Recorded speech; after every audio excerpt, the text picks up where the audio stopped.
Jenderal Dudung ini kita laporkan Pak bahwa ada upaya merubah sejarah bangsa kita. Bagaimana mereka kemudian membawa adat istiadat yang bukan adat istiadat kita bangsa Nusantara, mencaci maki pemerintah, kemudian membuat framing yang negatif terhadap penyelenggara negara. Tadi betul dari Kiai Haji Imanuddin disampaikan, di negara-negara Timur Tengah, di lingkungan yang justru agamanya hanya satu adalah agama Islam, mereka bunuh-bunuh. Pertanyaannya siapa sutradara? Ya. Siapa? Berasal dari mana? DNA-nya dari mana? Genetikanya dari mana? Ini adalah upaya sistematis. Kemudian orang lain datang dari negara lain ke sini, tiap hari membanggakan leluhurnya, tiap hari bercerita keunggulan leluhurnya, tiap hari kita harus mendengarkan riwayat-riwayat leluhurnya. Setelah itu kita bermahabbah pada mereka, menghormati mereka, mendewa-dewakan mereka, dan kita menganggap diri kita lebih rendah dari mereka. Dan tak terasa domba kita kirim, uang kita kirim untuk mendapatkan air putih agar kita usahanya lancar. Kita keluarkan uang demi mereka, dan kita semakin direndahkan martabatnya sebagai suku dan sebagai bangsa, padahal mereka makan setiap hari. Bagaimana seorang Habib ada yang mengharamkan anak-anak NU untuk masuk ke Banser. Orang-orang Jawa, anak-anaknya jangan sampai masuk ke Banser, jangan sampai masuk ke Ansor. Itu dilakukan oleh para habaib. Apa? Tidak ada yang berani menghina Hasyim Asy'ari di Indonesia ini kecuali dari Ba'alawi Faisal Asgaf. Bagaimana terakhir Twitter dia menghina ketum PBNU kita, Gus Yahya. Tidak ada yang lain yang berani seperti itu kecuali dari Ba'alawi. Gus Dur siapa yang berani? Yang berani menghina Gus Dur, menghina Yeni. Itu hanya Faisal Asgaf. Yang ada itu Ba'alawi atau mukhibin-mukhibinnya itu mempersekusi para kiai. Kiai-kiai kita dipersekusi dari zaman dulu oleh orang-orang yang mengaku turun Nabi yang tidak terverifikasi. Pernyataan saya bahwa ilmu nasab itu tidak sesuai dengan kriteria akademik itu terbukti karena diakui sendiri oleh mereka. Mereka mengakui bahwa kita tidak mensyaratkan kok adanya naskah sezaman. Dalam konteks itu seharusnya sudah selesai bahwa ilmu nasab, karena saya mengatakan itu dan dikonfirmasi oleh lawan bicara saya pada waktu itu, ya sebenarnya sudah selesai bahwa ilmu nasab yang digunakan Robito Alawiyah dalam hal ini bukan berarti salah, tapi tidak memenuhi syarat akademik. Nah, terkait dengan syarat akademik, ilmiah, apakah tauhid bisa diilmiahkan dan sebagainya, ayo kita diskusikan ulang. Mudah-mudahan penelitian yang dilakukan oleh Kiai Imad betul-betul penelitian ilmiah yang bisa bertanggung jawabkan. Terus lanjut, tidak usah gentar, tidak usah minder. Penelitian sangat ilmiah, kecuali ada counter yang ilmiah lagi. Kalau hanya sekedar reaksi emosi tidak menjadi penghalang. Penelitian ilmiah harus kita hormati, ijtihad ilmiah harus kita hormati. Benar dapat 2 pahala, salah dapat 1 pahala. Tidak akan salah, tidak akan keliru, selamanya benar ijtihad. Saya bukan ahli nasab, tapi saya menghargai penelitian Kiai Imad. Selama belum ada yang mengkantar secara ilmiah pula, maka Kiai Imad benar. Kecuali kalau sudah ada yang mengkanter, mengalahkan atau dengan kebenaran yang betul-betul bertanggung jawab secara ilmiah. Nah, faktor apa saja sebab saya membahas nasab Ba'lawi ini adalah ya dari Ba'lawi sendiri. Mereka mengaku sebagai keturunan Nabi. Ya, pengakuan ini harus diverifikasi, betul atau tidak. Ternyata tidak betul menurut penelitian saya dan dikuatkan oleh hasil tes DNA yang melenceng itu. Itu sudah sangat saling menguatkan dan saya kira sudah tidak bisa lagi bergerak ke arah bahwa kita harus tetap mengakui husnudzon. Lah husnudzon itu tidak bisa lagi kita jadikan sebagai sebuah dalil ketika sesuatu itu sudah jelas salah. Karena di dalam kaidah ilmu nasab dikatakan an-nasabu al-aslu fin nasabi as-sihhah. Asal daripada nasab itu adalah sahih sampai datangnya dalil yang membatalkan. Nah, kalau Ba'alawi ini sudah banyak dalil yang membatalkan, maka dia sudah tidak sahih lagi. Tidak boleh lagi kita mengakui Ba'alawi ini sebagai turun Nabi. Kemudian, adakah pidana? Sudahkah dilaporkan agar ada efek jera? Saya belum sampai ke arah tindakan hukum ya terhadap pengakuan-pengakuan klaim-klaim cucu Nabi. Tetapi apabila masyarakat itu menghendaki itu, masyarakat bisa untuk mencoba melaporkan kepada pihak-pihak berwajib apakah nanti ada pasal-pasal yang bisa untuk dijadikan pegangan oleh pihak kepolisian untuk menjerat orang-orang yang mengaku sebagai turun Nabi yang sudah tidak terkonfirmasi oleh kitab nasab, oleh kitab sejarah dan tes DNA itu. Banyak orang di Indonesia ini yang mengaku bahwa dia Habib dan keturunan Rasulullah. Padahal di negara-negara Arab nggak ada yang seperti itu, nggak ada yang mengaku bahwa dia keturunan Rasulullah dan nggak ada yang mengaku bahwa dia Habib, karena nggak ada yang tahu bahwa dia keturunan Rasulullah atau enggak. Ya kita semua berharap bahwa kita dari umat Muhammad, keturunan Rasul, kita semua berharap itu, tapi kita nggak tahu hal seperti itu. Nah, jadi di Indonesia ini yang mengaku bahwa dia Habib dan mengaku bahwa dia keturunan Rasulullah dihormati banget, dicium tangannya, diminum bekas mulutnya, diminta doanya dan menjadikannya seperti wali. Gimana melakukan hal seperti itu? Dan kalau dia dikuburkan, kalau sudah meninggal dan dikuburkan, didatangi kuburannya, dihiasi kuburannya, ditaruh uang-uang di tempat kuburannya itu, diminta doanya seperti kalau dia wali beneran, dan apa semua itu? Apa semua itu? Coba kalian pikirkan. Mengaku-ngaku keluarga Nabi Muhammad, padahal ini bukan keluarga Nabi. Satu, pukul ini dengan pukulan yang menyakitkan. Dipukul dengan pukulan menyakitkan. Jadi ulun kata nyuruh ngeroyok, lah bukan. Maksudnya ini kira imam, ada hakim yang menangkap. Tangkap, dipukul, dicambuk, dan serahaya. Pokoknya dipukul dengan pukulan yang menyakiti, yang menjarai. Satu. Yang kedua, yushharu. Ini bukan ujar ulun, ujar Imam Malik. Itu dipukul dengan pukulan yang keras, yang membuatnya jerah. Yang kedua, yushharu, umumkan lawan orang lain, tunjukkan nih orang yang mengaku Habib. Ini orang yang mengaku keluarga Nabi padahal bukan. Untuk menjadi pelajaran bagi yang lain, jangan coba-coba mengaku-ngaku keluarga Nabi kalau bukan keluarga Nabi Muhammad. Ini bukan ujar ulun, ujar Imam Malik. Dan yang ketiga, wa yuhbasu tawilan, dan penjaranya dalam waktu yang lama. Kurung. Jadi menurut penelitian secara filologi, orang Yaman ini bukan orang Arab, tapi orang Kaukasus. Berarti mustahil sebagai keturunan Nabi Sallallahu Alaihi Wasallam.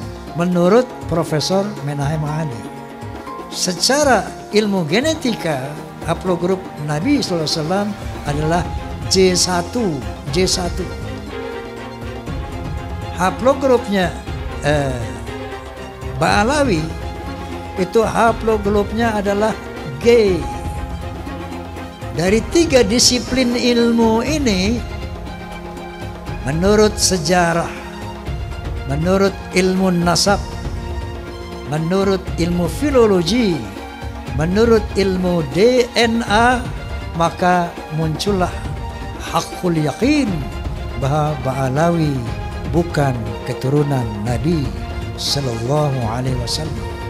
Tambahan lagi, keyakinan saya itu dengan berbagai macam arogansi dan khurafat-khurafat yang tadi saya utarakan, lengkap sudah hakul yakin saya. Para Habib di Indonesia tidak bisa dianggap sebagai keturunan Nabi Muhammad. Saat ini tumbuh pertanyaan-pertanyaan di kalangan umat Islam tentang kesahihan Habib sebagai keturunan Nabi Muhammad karena perilaku para Habib yang dinilai bertentangan dengan ajaran Islam. Secara genetis, mustahil para Habib di Indonesia itu keturunan Nabi Muhammad. Hasil studi Imaduddin dengan segera membangkitkan keterkejutan di dunia Islam di Indonesia. Manuskrip pada abad ke-9 yang ditulis oleh tokoh Ba'alawi Ali bin Abu Bakar As-Sakran merupakan hasil rekayasa. Ubaidillah dan Alawi bukanlah keturunan Nabi Muhammad. Secara terbuka, Guru Gembul juga membongkar sertifikat Habib palsu, bisnis air sholawatan palsu, hingga makam palsu untuk mengeruk keuntungan. Keraguan akan Habib ini semakin diperkuat dengan kemunculan Raja Dangdut Rhoma Irama.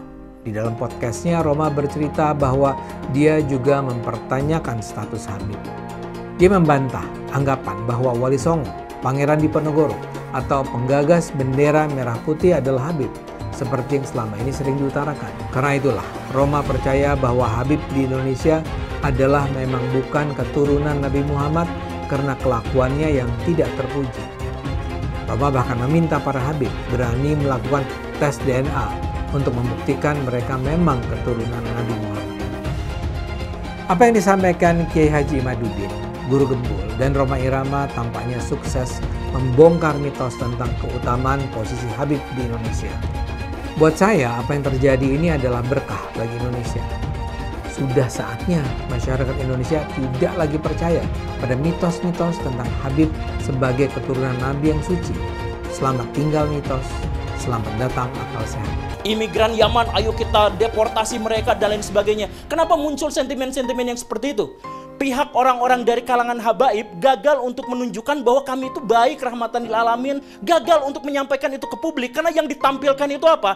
Kekerasan atas nama habaib, bahwa kami itu boleh melakukan persekusi. Bahkan Pak Habib Bahar bin Smith di pengadilan, ketika beliau sedang diadili, kemudian ada saksi dan kemudian beliau mengatakan, kamu tahu nggak siapa saya? Saya adalah keturunan Nabi. Kalau kakek saya begini, kamu tahu kakek saya seperti ini, kenapa kamu memberatkan? Kamu membuat kesaksian yang memberatkan pada saya. Itu kan sebenarnya menyakiti kaum muslimin. Karena ada orang yang melakukan kekerasan atas nama Nabi, diadili tapi minta privilege. Siapa yang melakukan itu? Golongan habaib.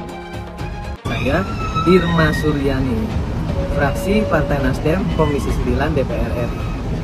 Pemirsa, terus terang, kali ini saya akan memperbincangkan terkait dengan pengalihan atau klaim-klaim yang dilakukan oleh oknum-oknum yang menyesatkan sejarah kebangsaan Republik Indonesia dengan mengakui seluruh pahlawan-pahlawan bangsa yang berjuang merebut kemerdekaan sebagai bagian dari kelompok mereka.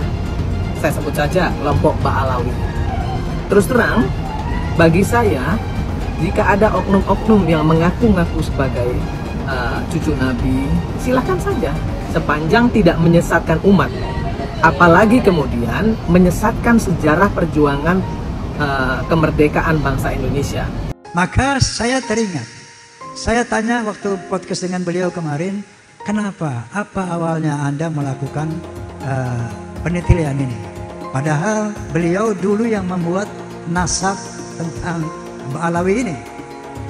Lalu kata beliau, selama ini saya menyaksikan arogansi daripada oknum-oknum habaib yang jauh dari syariat. Jadi membuat doktrin-doktrin yang sesat menyesatkan. Maka muncullah kecurigaan beliau. Maka beliau mulai meneliti. Nah tentunya ada sanggahan-sanggahan dan sebagainya. Nah sampai kepada tes DNA. Saya juga sudah podcast, barangkali antum sudah lihat podcast saya dengan Dr. Hugeng. Ya, beliau menyatakan bahwa menurut tes DNA bahwa yang namanya Ba'alawi mustahil sebagai keturunan. Yang pertama kali masalah nasionalisme saya ya, rasa kebanggaan saya terhadap Indonesia itu ternodai oleh sikap-sikap beberapa habaib. Ba'alawi kalau bagi saya bukan gitu ya, bukan turunan Nabi karena dari filologi jelas ya. Kemudian dari historik jelas, kemudian juga DNA yang terakhir itu. Saya kemudian tersinggung dari itu ketika peran ulama-ulama Indonesia dan para pejuang Indonesia itu diremehkan. Misalnya cerita bahwa proklamasi kemerdekaan Mei 17 Agustus itu karena bisikan Habib tertentu kepada Bung Karno, itu kan tidak pernah ada dalam cerita itu. Tidak ada Habib. Cerita Habib ini tidak pernah ada di dalam sejarah, kecuali dulu menjadi Usman Yahya itu menjadi muftinya Belanda yang mengharamkan kita melawan Belanda. Justru itu Habib yang jelas itu tertulis dalam sejarah. Kalau Habib berbisik ke Bung Karno kapan? Dan tidak pernah ada cerita itu. Nah, kok sekarang lalu Habib, lalu para pejuang dihabibkan semua kan? Diponegoro, siapa lagi? Imam Bonjol. Wah, itu kebanggaan orang Jawa loh, Diponegoro itu. Lalu dihabibkan. Habib dari mana? Ya, Habib dari mana? Gitu. Nggak ada sejarahnya. Saya nggak tahu ya Habib siapa ya yang ikut-ikut begitu itu. Berjuang kemerdekaan Indonesia itu. Artis dangdut jadi ahli nasab. Bagaimana ceritanya, kapan lu belajar nasab? Saudara udah yang aneh-aneh, ada lagi yang bisa ngomong mesemu. Gue juga bisa ngomong bebotol. Lu nggak paham gue ngomong bebotol. Astagfirullahaladzim, benar yang dikatakan Habib Ahmad tadi. Ini zaman nih omongannya udah kita paling nggak ngerti. Dia ngomong apa kita nggak paham. Yang begitu-begitu nggak usah diikutin saudara. Ulama yang lurus banyak, kiai yang lurus banyak, Habib yang lurus banyak. Alhamdulillah. Ngaku ahlus sunnah tapi nggak percaya karamah. Ini di medsos sekarang banyak. Kalau cerita-cerita karamah langsung dibilang itu khurafat, itu cerita bohong, itu pembodohan, saudara. Padahal yang diceritakan itu benar. Tapi memang, saudara, betul yang dikatakan Habib Hanif tadi, cerita-cerita karamah jangan diumbar. Karena nggak semua orang paham. Banyak yang imannya belum kuat. Saya katakan saya mendukung Rhoma Irama untuk mengklarifikasi soal Habib ini. Karena saya terganggu dan tersinggung terhadap perkembangan ini sesudah saya melihat tiap mau tidur saya lihat YouTube pertengkaran Rhoma Irama, Imaduddin, Gus Abbas dengan para habaib itu luar biasa, menimbulkan pro kontra. Lalu saya lihat apa sih masalahnya? Kalau saya sendiri pribadi, mau Habib itu turunan Nabi atau tidak, kalau salah ya kita koreksi, enggak apa-apa. Tetapi yang lebih dari itu kemudian ternyata muncul klaim bahwa Republik Indonesia itu ada karena Habib. Wali Songo itu semuanya Habib. Padahal Habibnya baru datang sesudah Wali Songo meninggal. Gitu loh. Lalu ini turunan Habib ini. Imam Bonjol coba dibilang itu Habib Sahabuddin. Itu dari mana? Kok Imam Bonjol Habib Sahabuddin gitu. Lalu ada hurufatnya bahwa kakek saya yang nama Mugaddam itu bisa membentak malaikat mungkar dan nakir katanya. Mengklaim-klaim begitu dan orang yang tidak tahu, orang awam banyak yang percaya karena ini Habib yang ngomong. Ada yang mengatakan kalau Indonesia ini merdeka dibutuh oleh Habib ini. Bung Karno itu tanggal 17 Agustus dibantu oleh Habib siapa gitu untuk menyatakan kemerdekaan. Loh, kita tahu yang bantu tuh Jepang. Namanya Maeda di kantor dan di Maeda. Orang Jepang juga membantu. Orang Belanda yang membantu kemerdekaan ada juga. Namanya siapa? Edward Weizsäcker yang mendirikan 3 serangkai. Ya Belanda juga. Ya, orang India banyak, orang Arab non Habib banyak, orang Cina banyak. Lah kenapa?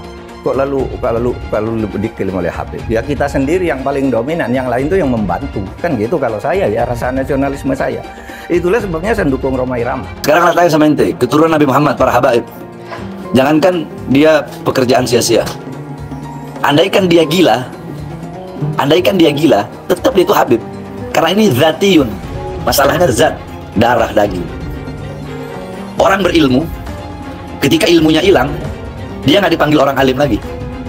Tapi zuriyah Nabi, keturunan Nabi Muhammad, seorang Habib, Sayyid Syarif, walaupun dia gila, tapi kehabaiban dia, kesyarifan dia, kesayyidan dia nggak hilang. Kenapa? Karena darah daging, zat. Seperti itu. Jumlah keturunan Nabi di Indonesia terputus nasabnya sehingga perlu diragukan. Perdebatan soal keaslian keturunan Nabi semestinya sudah cukup menyadarkan umat bahwa silsilah dicatat oleh manusia dan karenanya bisa mengandung gaib.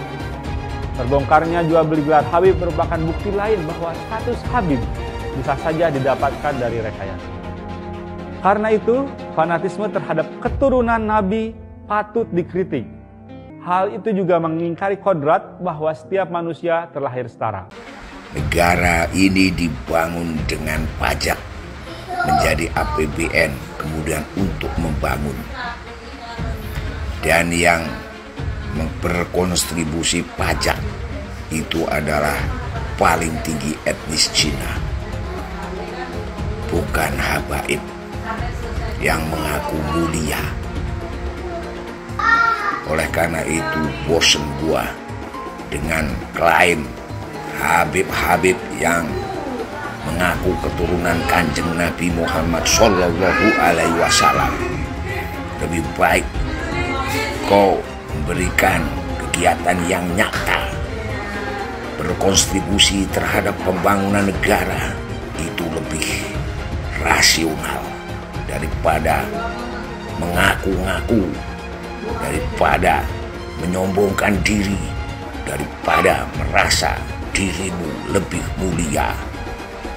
Karena kebiasaan kamu menganggap pribumi ahwal. Jangan lupa, umat Islam di jagat raya salatnya tidak akan diterima oleh Allah Subhanahu wa Ta'ala kalau tidak mau mendoakan Habib. Umat Islam mulai gaya, mulai mengkoreksi Habibnya, mulai mengkoreksi ulama-ulama dari anak cucu Nabi Muhammad SAW. Orang yang seperti itu mirip dengan iblis. Sekarang yang bilang belajar tuh ke Habib, jangan ke yang lain supaya tidak sesat. Nah, kalau Habibnya blow on, kalau Habibnya sesat, gimana? Emang nggak ada Habib yang sesat? Ada. Itu Habib yang jadi antek Belanda banyak dulu. Iya, yang jadi sahabatnya Belanda, jadi kenil, kemudian jadi informan Belanda. Habib ada. Punya kakek yang baru jelek-jelekin, Habib Utsman bin Yahya, dia bilang antek Belanda. Zaman dulu itu Belanda luar biasa loh. Habib Utsman punya langkah. Beliau memang dalam kitabnya Manhajul Istiqamah ada membahas untuk tidak ada pemberontakan. Kalau Habib Utsman bin Yahya antek, udah ngaku aja antek, selesai, beres. Jangan pakai kelat-kelit sana sini. Al ulama warasatul anbiya. Pewaris para nabi itu ulama, bukan Habib. Iya, memang benar. Habib cucunya Nabi. Satu Habib, walaupun Habibnya jahlun, maksudnya bodoh kata Iwan, itu ukurannya perbandingannya amat 70 kiai yang alim. Kami adalah majikan kalian, kami adalah pemilik bangsa, kami adalah pemilik kedaulatan Indonesia. Kita orang Indonesia, panjenengan semua punya hak untuk hidup nyaman, merdeka. Jangan mau diperbudak. Apalagi kalau ada orang yang akhlaknya buruk kemudian meminta Anda semua bangsa Indonesia menjadi tameng hidup mereka. Jangan mau dengan doktrin di darah kami mengalir darah Rasul SAW. Di dalam tubuh kami mengalir darah Rasulullah. Di dalam tubuh kami mengalir darah Rasulullah. Kami ini cucu Rasul, maka siap kalian bela habaib, bela kami. Siap kalian angkat senjata untuk habaib. Yang dibelanya mafia, yang dibelanya begundal. Siap korbankan nyawa demi habaib. Siap korbankan darah demi habaib. Siap korbankan nyawa demi habaib. Allahu Akbar. Ternyata banyak sekali ulama-ulama gadungan di Indonesia atau ulama palsu yang meraup keuntungan yang sangat besar dengan berjualan agama itu, dengan ceramah di mana-mana dan sebagainya. Ternyata Pak Habib Bahar tidak bisa membaca Arab gundul. Jadi pas diminta membaca, gagap sekali gitu, panik gitu. Oh, ayo, gimana ya? Cuman yang agak uniknya itu adalah selain sangat belepotan, sangat gelagapan, ternyata membacanya juga dari kiri ke kanan. MUI, di mana MUI? Percayalah, MUI itu hanya, ya sampai sejauh yang kita ketahui ya, kita belum mengenal ada MUI itu yang misalkan melawan ulama yang menyesatkan atau apa kayak gitu, ya dibiarkan aja, biasa-biasa aja gitu. Kecuali yang kecil-kecil. Kalau yang kecil-kecil ya mereka beranilah bertindak. Tapi kalau misalkan yang sudah punya masa besar dan sebagainya, ya mereka diam aja. يعني في ذنبه من المؤمن يخرج كيوم ليلة أول في ذنبه من المؤمن يخرج أمه ولدته كيوم الليلة في ذنب من المؤمن يخرج. Coba kita perhatikan, simak kitab Durratun Nasin yang dibaca oleh Habib Bahar. Beliau membaca dengan bacaan fi dzanbih minal mu'minina yakhruj. Berarti dia membacanya ini ke sini, ke arah kanan. Gak tahu dia belajar dari mana, cuma cara membacanya itu kebalik dari sini ke sini gitu ya. يعني في ذنبه من المؤمن يخرج في ذنبه من المؤمن يخرج. Habib Bahar ini kenapa kemudian ditertawakan oleh banyak teman-teman saya? Awalnya saya pikir itu biasa aja gitu ya, kalau seorang Habib Bahar baca kitab kuning. Nah, Habib Bahar membaca kitab kuning, kitab bahasa Arab dari kiri ke kanan. Jadi penasaran kalau Habib Bahar baca Al-Quran itu gimana? Apakah dari kiri ke kanan juga? Fidam di minal mu'min yakhruj ini emang emang secara susunan kata itu nggak memungkinkan gitu. Tuhan menakdirkan dia untuk dibuka aibnya di depan Refli Harun dan disaksikan oleh semua orang, dan kita akhirnya tahu bahwa Bahar nggak bisa baca kitab. Kalau dari sini gitu ya, setelah ini masih ada orang ngikutin Habib Bahar, saya bingung itu karena apa. Dari sisi keilmuan dia nggak ada, dari sisi nasab sudah dipertanyakan dan kemudian diragukan karena nasabnya terputus, nasab Ba'alawi. Dari sisi pengetahuan keilmuan juga jelas diragukan karena nggak bisa baca kitab. Jadi kalian mau ngikut soal apanya gitu. Hai teman-teman, tahun ini adalah tahun yang bagus untuk trading di market kripto, terutama Bitcoin dan kripto lainnya. Teman-teman bisa gunakan kesempatan ini untuk mencari cuan dengan trading di market kripto. Untuk trading, teman-teman cukup registrasi dengan menggunakan link di kolom deskripsi, lalu deposit, tentukan apa yang ingin kalian tradingkan, lalu tekan tombol buy. Sesimpel itu. Jika ada pertanyaan, teman-teman bisa hubungi WhatsApp di kolom deskripsi. Saya juga mau mengajak teman-teman untuk bergabung di komunitas trading yang ada di kolom deskripsi. Di sana saya akan memberikan sinyal trading yang bisa teman-teman ikuti. Seperti biasa, kalau kamu suka dengan video ini, jangan lupa komen, klik like, dan subscribe. Nasihat Presiden Republik Indonesia Bapak Jenderal Dudung Abdul Rahman. Semoga beliau senantiasa dapat terus mengabdi dan bermanfaat untuk nusa, agama, dan bangsa. Terutama untuk menjaga negara kita yang tercinta, tanah air Indonesia yang berdiri di atasnya Negara Kesatuan Republik Indonesia. Ini makanya kita ingin menegaskan, takut pemerintah itu lagi mikirin banyak hal, PWI yang memikirkan terlebih dahulu, tetapi kita melaporkan adanya Pak Jenderal Dudung ini, kita laporkan Pak bahwa ada upaya merubah sejarah bangsa kita, sejarah pahlawan kita. Bagaimana mereka kemudian membawa adat istiadat yang bukan adat istiadat kita bangsa Nusantara, mencaci maki pemerintah, kemudian membuat framing yang negatif terhadap penyelenggara negara. Jadi PWI ingin kembali menegaskan akan cita-cita kita bersama membentuk Negara Kesatuan Republik Indonesia ini, bahwa ini sebuah kesepakatan leluhur kita yang harus tetap dijaga. Jangan sampai ada sekelompok orang, apalagi bukan orang asli pribumi, yang ingin mengacak-ngacak Negara Kesatuan Republik Indonesia, bahkan ingin mengambil sejarahnya. Perang Gelemora begini, si kini pengen jadi pahlawan.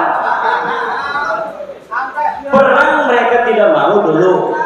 Di barisan mana mereka berada ketika 1945 kita memerdekakan diri, kemudian 1945 datang sekutu, mereka ada di mana? Tapi sekarang mereka mengajukan dari klan mereka 3 orang untuk dijadikan sebagai pahlawan nasional. Pahlawan apa itu? bukan hanya sejarahnya, nasabnya dibelokin. Katanya Pangeran Diponegoro itu bukan orang Jawa, tapi dia orang Yaman. Marganya Bakbud. Kata marga Bakbud. Kata bin Yahya, bukan, marganya bin Yahya. Kata yang marga Asegaf, bukan, dia orang Yaman, tapi marganya Asegaf. Lah kita orang kresek, orang kebagian apa-apa. Lah pengen dagang minyak, dagang obat baik, kok segini pengen jadi pahlawan. Lalu didokoni mie, lah kayak dagang obat nih mie kayak marah-marah melulu. Gitu kan? Sing biasa dagang obat nih pinggir jalan teriak-teriak dagang obat baik. Kenapa? Kalau dikasih mie di mimbar Jumat nanti disangkain dia lagi dagang obat. Nantinya dia kayak tukang obat marah-marah di mimbar. Nah ini, coba lihat cara orang Nusantara mengkritik presiden. Walaupun keras, tapi pakai budaya Nusantara. Tapi lamun tukang obat ngeritik, hei babi, hei anjing, hei. Aduh, itu bukan akhlak Nusantara dan kita tolak mereka untuk hadir di mimbar-mimbar Rasulullah yang ada di Indonesia. Agar apa? Agar kembali Islam yang diajarkan kepada anak cucu kita nanti, Islam Nusantara yang penuh dengan kesantunan, yang penuh dengan toleransi. Kita sudah dari dulu meresapi, menghayati, menginsapi bahwa perbedaan adalah sebuah realitas. Perbedaan adalah keniscayaan yang masyarakat Nusantara memahami itu. Makanya dari zaman dulu Baduy, sejak zaman kakek-kakek kita dari kerajaan Pajajaran tidak pernah itu diome-ome. Ini bahasa kresek ome-ome.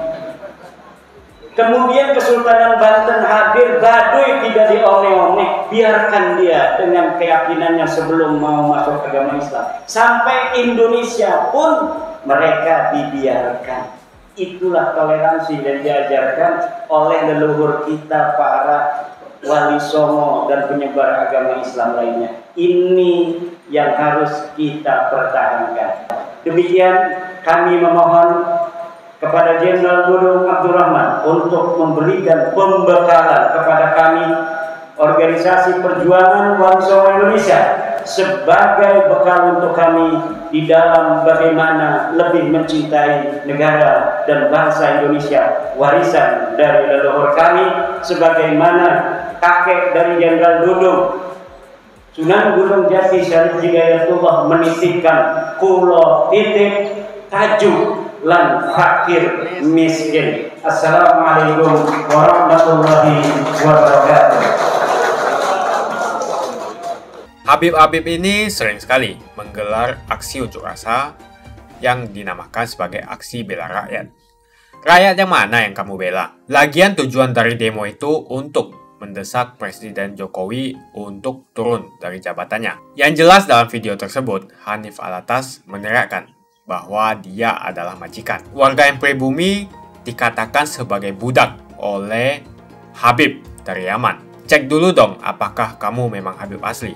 Para pengikut dan umatnya lebih parah lagi, mau saja dijadikan budak oleh Hanif Alatas. Pribumi harus bangkit, jangan mau lagi diinjak-injak oleh Arab Yaman yang ngaku-ngaku sebagai Habib. Saya mengajak para pribumi untuk bangkit, memiliki jiwa nasionalisme, rasa persatuan, dan kesatuan yang tinggi. Jangan mau lagi dikibuli oleh orang-orang seperti Bahar Smith dan Rizik Syihab yang ngaku-ngaku sebagai Habib. Kebangkitan pribumi ini merupakan langkah untuk mengajak rakyat Indonesia memiliki kesadaran agar mampu memperjuangkan Indonesia untuk tidak menjadi budak bangsa lain, terutama Arab Yaman. Orang-orang seperti Bahar dan Rizik Syihab, mereka ngaku-ngaku sebagai Habib. Bisa saja mereka Habib palsu, karena tidak ada pembuktian cek keturunan bahwa betul mereka adalah keturunan Nabi. Jangan terus mengibuli masyarakat dengan menjual nazab. Jual nazab untuk mengumpulkan pundi-pundi rupiah dan kaya raya dengan mengibuli masyarakat. Lihat si Bahar dan si Rizik. Dari miskin jadi kaya. Bahar Smith yang dulunya tidak punya mobil sekarang mempunyai banyak koleksi mobil-mobil mewah. Kalau mobilnya dijual semua, mungkin mencapai hingga puluhan miliar. Yang menjadi pertanyaan, apakah dia membayar pajak? Lalu dari mana penghasilan miliarannya itu? Dengan ceramah dan menjual ayat, si Bahar Smith bisa membeli mobil mewah yang harganya miliaran. Coba cek pajaknya. Apakah dia membayar pajak? Tidak pantas seorang mengaku cucu Nabi, tapi kelakuannya tidak ada kesopanan sama sekali. Ada juga murid dari Bahar Smith yang mengatakan satu Habib bodoh sama dengan 70 kiai alim.